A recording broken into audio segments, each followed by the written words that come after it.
আসসালামু আলাইকুম। আমি সেকেন্ড পার্টে আপনাদের সাথে আছি। জহির খান, ঢাকা থেকে বলছি। তো সেকেন্ড পার্টে কাজ করার জন্য আমার কিছু অ্যাক্সেসরিজ লাগবে, সেটা হচ্ছে প্রুনিং সিয়ার আর হচ্ছে একটা আচারি লাগবে। আচারি বলতে যেটা দিয়ে মাটি আমরা ভাঙি বা ভেঙে থাকি। তো সেই মাটি ভাঙার আচারিটা নিয়ে নিব আমি। আমার অনেকদিন পরে কাজ করা উচিত ছিল, গাছের গোড়াটা একদম ভেজা। শুকনো অবস্থায় কাজ করলে ভালো হয়, আবার শুকনো অবস্থায় কাজ করলে কিছুটা ক্ষতিও আছে, সেটা হচ্ছে শিকড় ভেঙে যাওয়ার চান্স থাকে। তো যাই হোক, মাটিটা ভেজা আছে, আমার মাটিটা খুলতে খুব সহজ হচ্ছে। তো আমি আস্তে আস্তে করে মাটিটাকে খুব আলতোভাবে যত্নের সহকারে খুলব। আর যেহেতু অল্প মাটিতে সার্ভাইভ করবে, সেজন্য আমি কিছু অনুখাদ্য ব্যবহার করব যাতে গাছটা প্রপারলি সার্ভাইভ করতে পারে। তো মাটিটাকে আমি আস্তে আস্তে সরিয়ে নিব। আর জুনিপার খুবই হেলদি গাছ, আর এটাকে সার্ভাইভ করানো খুবই সহজ।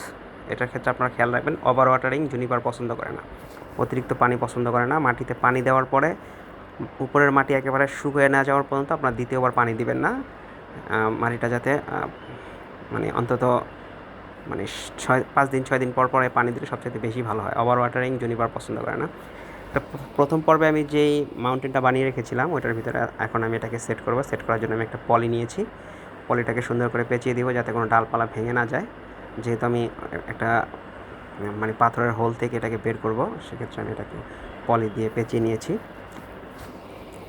তো এটাকে আমি আস্তে আস্তে আলতোভাবে আমি এটাকে ভিতরে সেট করার চেষ্টা করব। সাথে থাকবেন, পুরো ভিডিওটা দেখাবো কীভাবে আমি পেনজিনটাকে মানে প্রপারলি করলাম।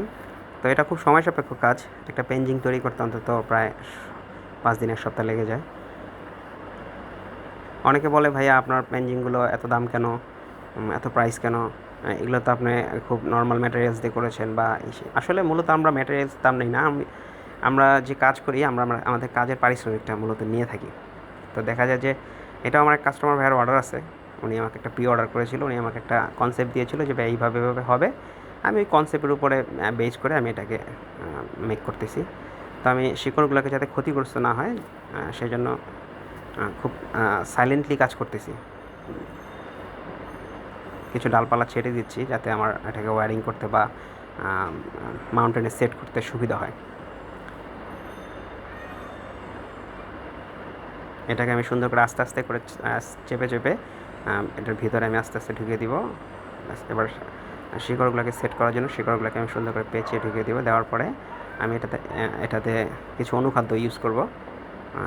আমার কিছু অনুখাদ্য বানানো আছে, ওটাও আমরা সেল করি। আপনারা চাইলে আমাদের পেজ থেকে আইডি থেকে নিতে পারবেন।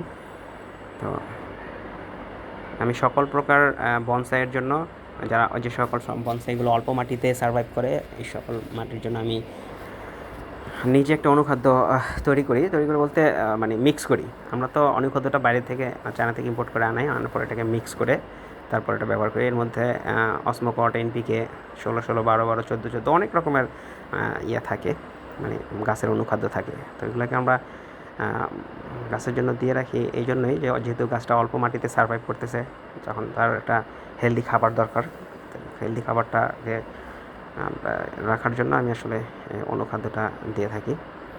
আর এটার যত্ন কীভাবে নেবেন, যে ভাইয়ার আমাকে অর্ডার করেছে সে ভাইয়ার জন্যই বলতেছি, ভাইয়াকে উদ্দেশ্য করে বলতেছি এটা যত্নটা কীভাবে নেবেন।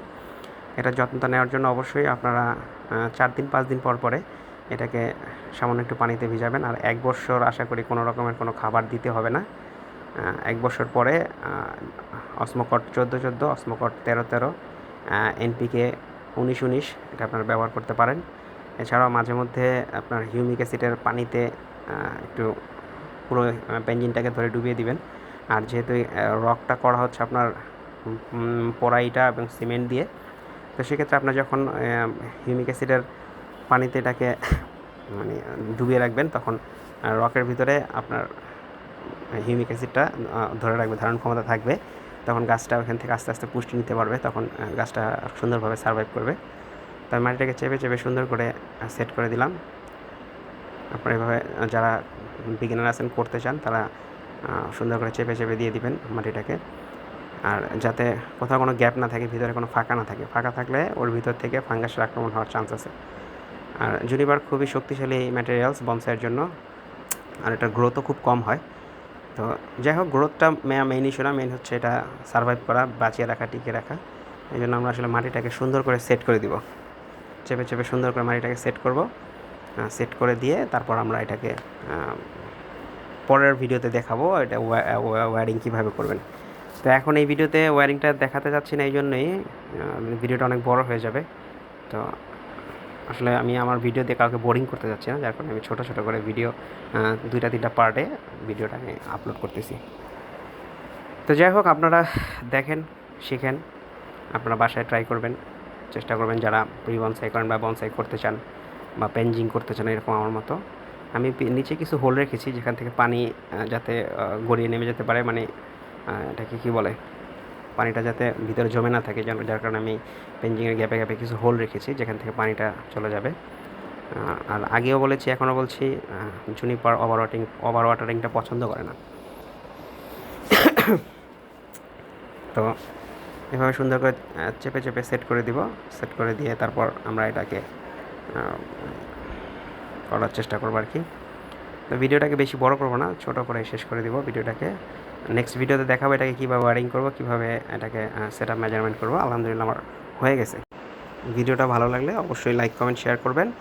যারা ইউটিউবে দেখছেন তারা অবশ্যই আমার চ্যানেলটাকে সাবস্ক্রাইব করে রাখবেন। এছাড়াও যারা বেল আইকনে ক্লিক করে রাখবেন নেক্সট কোনো ভিডিও আপনার কাছে আসার জন্য। ধন্যবাদ, ভালো থাকবেন, আসসালামু আলাইকুম।